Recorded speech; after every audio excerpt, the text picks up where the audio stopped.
So हाम्रो एकजना म्यामले चाहिँ 1127 स्क्वायर फिटको प्लिन्थ एरियामा चाहिँ 2 बिएचके 1 तले घर बनाउन कति खर्च लाग्छ? स्ट्रक्चर फिनिसिङमा मात्र भनेर सोध्नुभएको छ। सो यसको सोल्युसन के छ एकचोटि हेरौँ है त।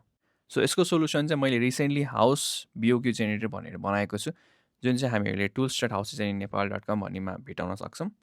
र हजुरहरूले यो रेसिडेन्सियल हाउस बिओक्यू जेनेरेटरमा क्लिक गर्नुहोला र क्लिक गरिसकेपछि एउटा ओपन हुन्छ ट्याब जुन चाहिँ हाम्रो टुल्स डट हाउसेस इन नेपालको सेक्सनमा गएपछि बिओक्यू dot houses in Nepal dot com भन्ने वेबसाइटमा जान सक्नुभयो र यसमा चाहिँ तपाईँले फ्रीमा नै बिओक्यू जेनेरेसन गर्न सक्नुहुन्छ है त।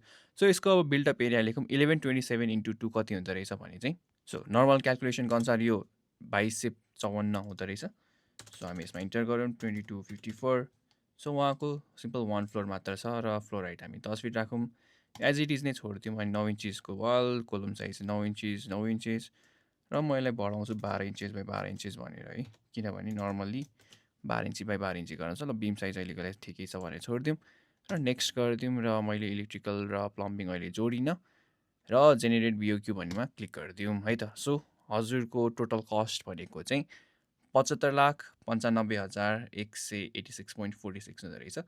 कस्ट पर स्क्वायर फिट भनेको 3,369 हुँदो रहेछ है। बिल्डअप एरिया भनेको 2254 यस्तो छ है। सो ओभरअल तपाईँले मजाले यहाँ हाम्रो एस्टिमेट्सहरू हेर्नु मिल्छ है, कति के कमा खर्च भएको छ भनेर।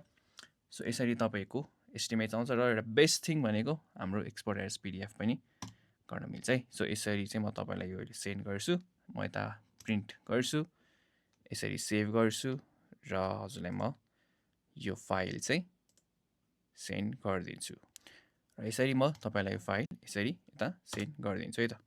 Happy building, follow for more.